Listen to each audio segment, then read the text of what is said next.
The sun bore down like judgment as the train screeched to a halt, spitting steam and cinders onto the desolate platform. Dust swirled around the hem of Clara Whitmore's dress as she stepped off the last car, two scuffed leather suitcases clenched in gloved hands. Her hat was pinned tightly, but her veil fluttered against the wind, lifting to reveal a face drawn thin by grief and sleepless nights. The platform was empty, save for the station master who gave her a once-over and tipped his hat without a word. No warm greeting. No husband. The train hissed behind her, then rumbled away, shrinking into the horizon until it was just smoke and silence. What waited in the silence was worse than she imagined. The town of Granger's Hollow barely qualified as such. Two saloons stood half-boarded, and the general store's window had a crack like a spider's web running through it. Most shutters were closed. The wind swept dust and prairie grass through empty streets. The preacher's chapel had no steeple. She was supposed to meet a man here, a rancher named Silas McCade, whose letter had promised work, shelter, and a new beginning. But there was no sign of him. Clara turned up her collar and started down the dirt road, passing the faded sign of a telegraph office with no wires. She walked for miles, the land opening around her like a wound. Her boots crunched gravel and dry stalks. She hadn't seen a soul since stepping off that train. A widow at 28, Clara had lost more than most women twice her age. Chicago had offered only smoke, sickness, and cemeteries. Her husband had died of the fever. Her baby boy just weeks later. She'd buried them both during a winter so cruel it iced over her grief. When the days thawed, she didn't. A friend passed her a newspaper clipping, a mail-order bride advertisement from Wyoming Territory. Honest woman sought to keep house and help raise children. Good land, good man, will pay fair. She answered the ad not for love, but for escape. She wanted to be useful again, to be needed. The McCade homestead sat on a hill beyond a stand of cottonwoods, the fence gate hanging by a single hinge. Chickens wandered freely, their feathers matted. The barn door flapped in the breeze. Clara's boots sank into mud as she approached the porch, its boards weathered gray. She knocked, waited. Nothing. The door creaked open beneath her hand. Inside was stale air and silence, pierced only by the soft creak of floorboards. The room smelled of old biscuits, smoke, and something faintly sour. Clara stepped into the main room and froze. 7 children stood scattered like wild deer caught in torchlight. Their clothes were threadbare, stained with mud and ash. Their faces were pale beneath layers of dust. One little girl clutched a cracked doll. Another held a crying baby whose whimpers barely rose above a whisper. At the back of the room, a tall boy, not yet grown but trying hard to be, raised a rusted rifle and pointed it at her with shaking hands. "Who are you?" he demanded. "I'm Clara Whitmore," she said gently, raising her hands. "I came to marry your father." Silence fell like snow. The boy lowered the rifle, his lip trembling. "Pa's dead." The word struck her like a slap. "When?" 2 weeks ago. Tree crushed him out near the logging trail. We buried him ourselves." Clara looked around. Dishes crusted with old. Beans sat in the sink. A lantern had run out of oil days ago. A rat skittered across the hearth. The baby cried louder now, its face blotchy from fever or hunger, or both. There was no one else. She wanted to run. Back to the station, back to Chicago.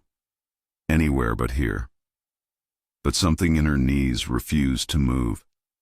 Instead, she stepped forward and set her suitcases down by the door. That night she tried to make them supper from a half bag of cornmeal and a few dried carrots. She burned the stew. The baby cried for hours. Two of the boys got into a shoving match. One of the twins wet the bed.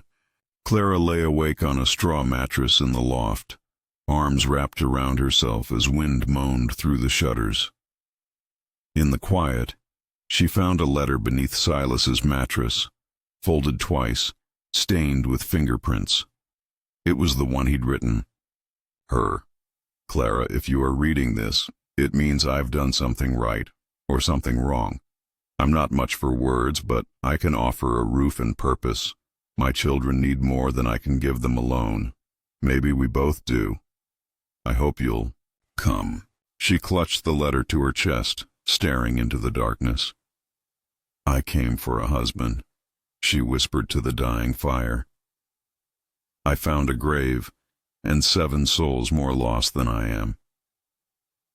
At dawn, she was already chopping kindling. She boiled water, scrubbed the floors, tossed the moldy food, and made the children wash in turn. She cut up old flour sacks for napkins, assigned chores, repaired a wobbly chair. The baby clung to her skirts. The little girls followed her like ducklings. The twins grumbled but obeyed. She taught them to say please and thank you, even when they mumbled it. But Nathaniel, the eldest, remained a wall. He watched her every move, silent and tight-lipped. When she corrected his younger brother for swiping dried apples, he slammed a pail onto the table and said nothing. When she folded his father's shirt, he turned and left the room. At midday, as Clara hung linens on the porch line, Nathaniel stepped outside, arms folded. You're not our mother. She didn't flinch. Her eyes met his, calm but steel beneath the surface. No, she said softly. But someone has to be. The cold came early that year, creeping in like a thief, unnoticed at first, until the mornings turned brittle and the nights bit into flesh. Clara moved through each day with a quiet intensity, as if purpose alone could shield them from what lay ahead. She organized the food stores, inspecting each jar of preserves, salvaging what she could, and teaching the older girls to pickle and dry meat. The boys helped patch the roof, awkward hands growing steadier under her direction. She found a forgotten crate of books in the root cellar and began schooling them at the kitchen table by lantern light. Penmanship in the morning, Bible verses after chores, and arithmetic before supper. One afternoon, the twins were chasing each other through the coop when the older of the two tripped and cut his leg on a broken board. Clara rushed to him without panic, cleaning the wound, stitching it carefully despite his howls. Her hands were sure. That night, she stood between the children and a snarling dog that had wandered too close to the henhouse. Rifle raised, eyes fierce. She fired once into the air. The dog fled, tail between its legs. Clara didn't flinch. She began learning to shoot properly. Nathaniel begrudgingly gave her lessons, mostly in silence. Still, he watched her as she stood straight-backed in the field, arms taut, jaw set. Not many women could do what she was doing. Maybe none. In quieter hours, she brushed the girl's hair by the fire, untangling knots with gentle fingers. She sang soft songs under her breath, lullabies from another life. The younger ones fell asleep pressed against her side, safe for the first time in weeks. She read them stories, told them tales from the city, streetcars and bakeries, snow falling on cobbled streets. They asked her questions she hadn't thought about in years, and she answered, but Nathaniel kept his distance. He didn't like the way the younger kids clung to her skirts. He didn't like the way she took charge, assigning chores, correcting mistakes. That was his job. Had been for 2 long weeks after their father died. He'd been the one to dig the grave, to chase off the neighbors who came sniffing around the livestock. Now she was here, acting like she belonged. Then came the storm. It rolled in under a sky like slate, snow thick as wool, falling by midday. By sundown, the wind howled around the corners of the house like wolves denied a meal. They stuffed rags under the door, kept the children huddled by the fire. Then the roof groaned, then cracked. Snow crashed through the kitchen ceiling, dousing the hearth. Clara screamed for the children to run. They fled to the loft, to the pantry, to each other. She dragged blankets over their shoulders, boiled water in what remained of the coals, wrapped the baby in every coat she could find. The fire sputtered, then held. They lived hour by hour. One of the little ones, Josie, grew hot with fever. Clara sat by her side all night, pressing a cool rag to her head. The girl's breath came in shallow rasps, and Clara whispered prayers between sobs. Then Nathaniel was gone. He'd slipped out into the blizzard, thinking to fetch more firewood. She found him half buried beneath the eaves, arms wrapped around. A frozen log, lips blue. Clara hauled him back inside, stripped his wet clothes, wrapped him in her own blankets. She poured broth down his throat, held him as he trembled, then finally wept. Loud, shuddering sobs that broke something in both of them. He wasn't a man. Just a boy who never got to be one. 2 days later, when the wind finally eased and the sun blinked weakly through the clouds, a figure appeared at the edge of the woods. He staggered from the trees like a spirit, coat frozen stiff, beard crusted with ice, a pack mule trailing behind him. Clara grabbed the rifle, stepping onto the porch in her boots and long coat, heart pounding. The man raised a hand. "I've got pelts. Need a roof for the night." He was tall, with hair dark as pine bark and skin that marked him different. Shoshone, blood in his bones, though the lines around his eyes were the kind men earned from long winters and deeper loss. He said his name was Eli Blackfeather, said little else. At supper the children stared as he ate slowly, without comment, as if silence was the only language he trusted. Clara watched him too, curious, cautious. He didn't flinch when the baby cried, didn't ask questions, didn't offer more than what he had. By morning he'd gone. Left behind a stack of split wood and a mended hinge on the barn door. Days later, he returned with medicine wrapped in oilskin, bark for fever, roots for cough, dried yarrow for wounds. He said nothing as Clara took it with shaking hands. Then, he taught Nathaniel how to set snares, how to walk without sound, how to listen to the woods.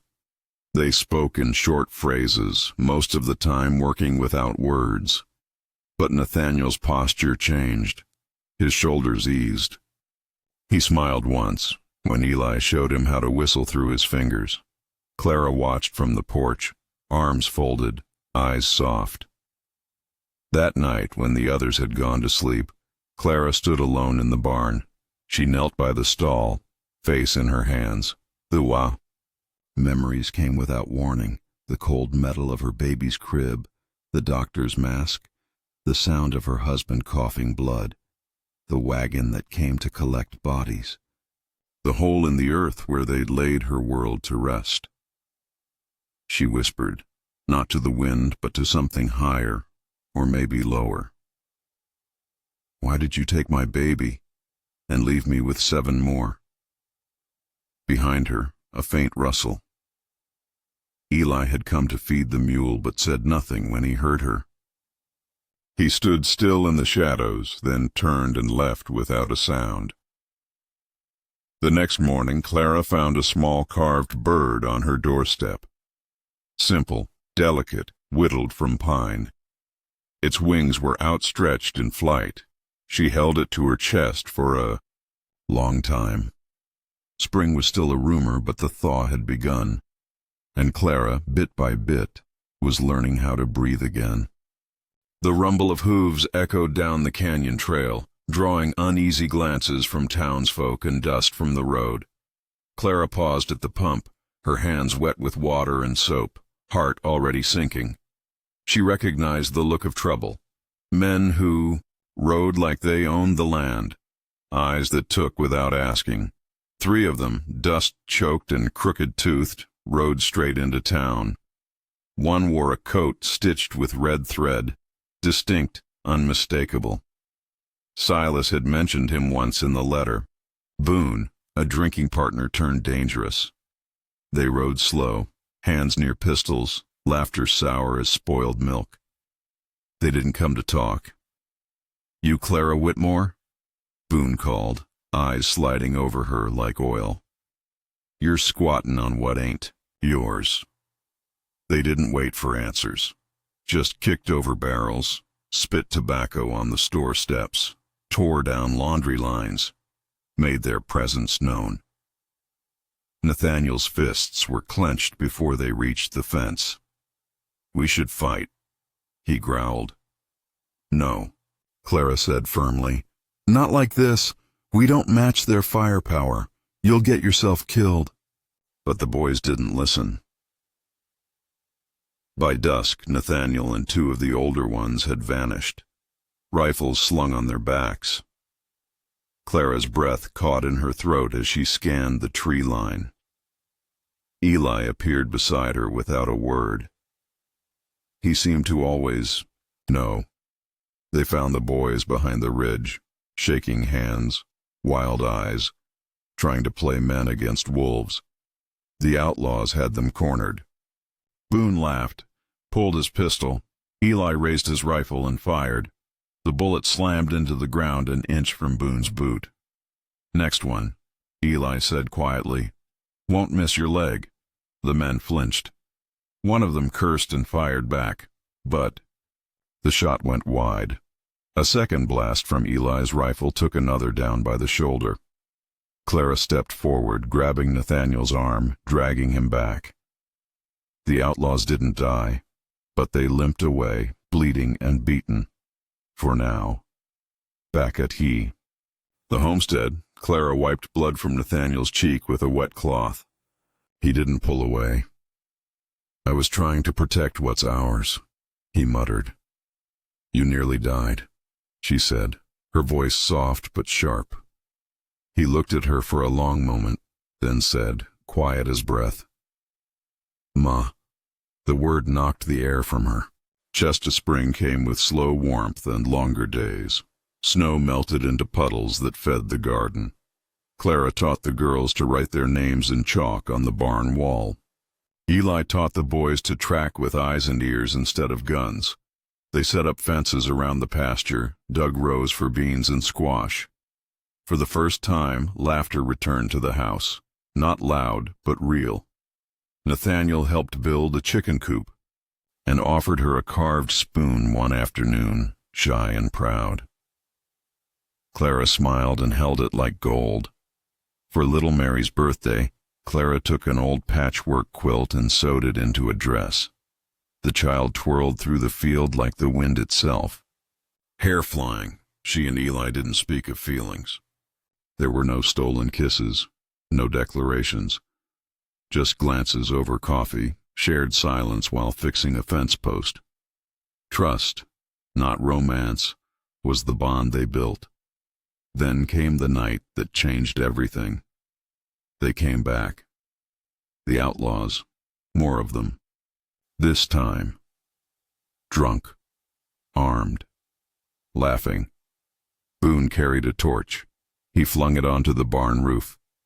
Flames erupted, hissing like serpents. Clara screamed for the children, ushered them to the root cellar. Smoke filled the air, thick and clawing. Eli tossed her a rifle. They moved fast, no panic, just purpose. He and Nathaniel vanished into the woods. They'd been preparing for this. Traps laid weeks ago now snapped shut, one outlaw caught by the ankle, another tumbling into a pit covered with branches. Gunshots cracked through the trees. Crack. Bark splintered. Eli ducked, rolled, returned fire. Nathaniel fired from behind a hay bale. He grazed a man's arm, sent him spinning. But it wasn't enough. One of them found Clara, dragged her by the arm, wrenching her from the cellar. She kicked bit, but he was stronger. "You think this is yours, you lying witch?"